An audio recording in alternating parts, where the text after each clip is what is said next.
Hey guys, how's it going? Welcome back to another episode of FPL Must-Haves.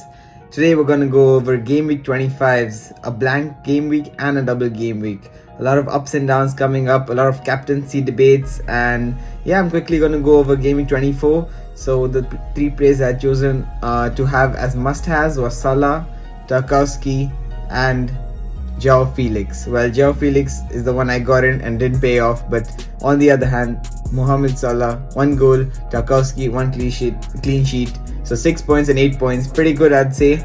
I had a pretty shit week overall. Came from 67-ish K to 104,000. So really not that great. And we're going to look to bounce back with our new must-have. So let's get right into our fixture analysis and then move from there to get the 3 picks for this week. So, to start off with the fixture analysis, here are the 5 teams with the highest XGA against them since the World Cup. So we have Aston Villa, Leicester, Palace, Leeds, Bournemouth. So we're going to try and target these teams. We know that there's some teams having like a single game week, some double, some blank. Like you see Bournemouth right there and City is facing them. So City is a good fixture, but you don't want to have like 3 City when you have so many players doubling. Not so many, but more so just 4 teams for this game week. But you have Leeds there, Leicester there, Villa there, and Crystal Palace there. And we know that Everton's facing Villa and is facing Arsenal. So that's one really good fixture and one really not good fixture, I guess. And you see Arsenal's facing one of them, Arsenal's facing Leicester, so that might be something to count on. Liverpool on the other hand is facing Crystal Palace, so that might be something to count on. So I think these are the few teams that I'd try and target, and I don't want to like repeat some of my must-haves, so you probably will not see Tarkowski as he was already there. You won't see Felix because he doesn't have a double game week, but you could see some other players from maybe teams that are facing Villa, Leicester and Palace. So let's get right into our 3 must-haves for today. So the very first must-have for Game Week 25 is Mo Salah.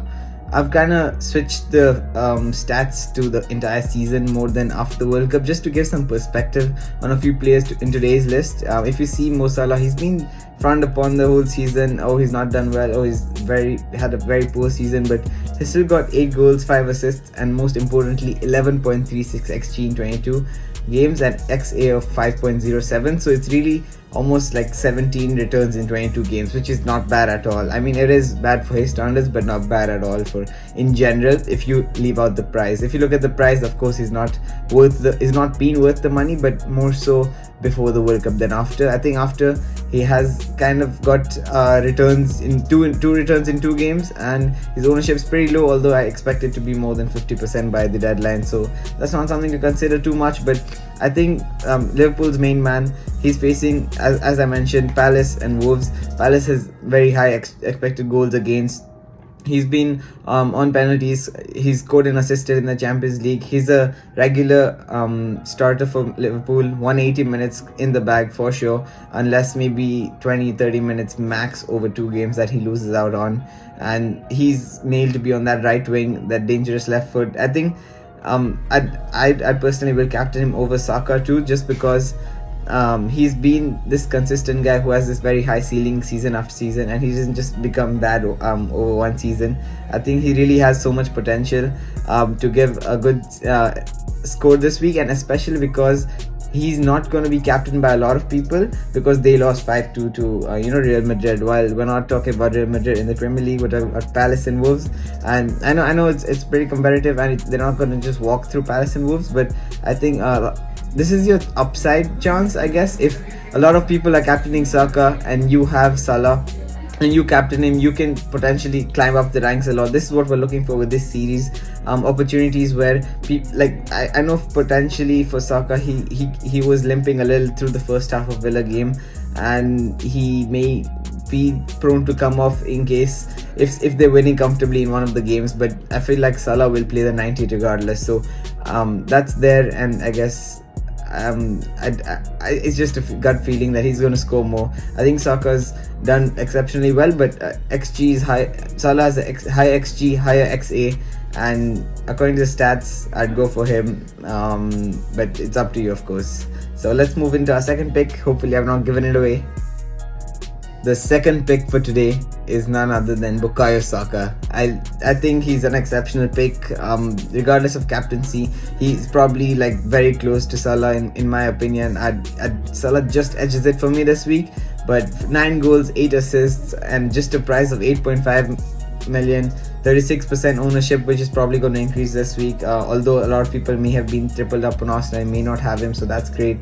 But I think he's exceptional. He's shown in the last few games against City too, and against Villa, the amount of threat he has. He keeps on going, driving at the defender, keeps on taking shots, and his left foot has improved so much over the last 2 seasons. He gets so many shots on target, so much constant pestering, I guess that's what I'd call it, and he's definitely going to have some returns. I'd expect him to score more than 8 to 9 points for sure, and I think he's going to be exceptional. You should get him if you don't have him already. And yeah, for 23 games, 17 goals and assists, while at just that price, I think is definitely a wonder buy, and he will still give you returns once he has a good run of fixtures ahead too. He has Bournemouth ahead, and definitely something to consider. My third and final pick for today is none other than Darwin Núñez. He's haunted so many people this season and had so much of underperformance compared to his goals expected, I guess, but I think it's time. He's finally found a little of his rhythm. He's found a few goals to maybe give him a confidence boost to start letting all the other goals flow.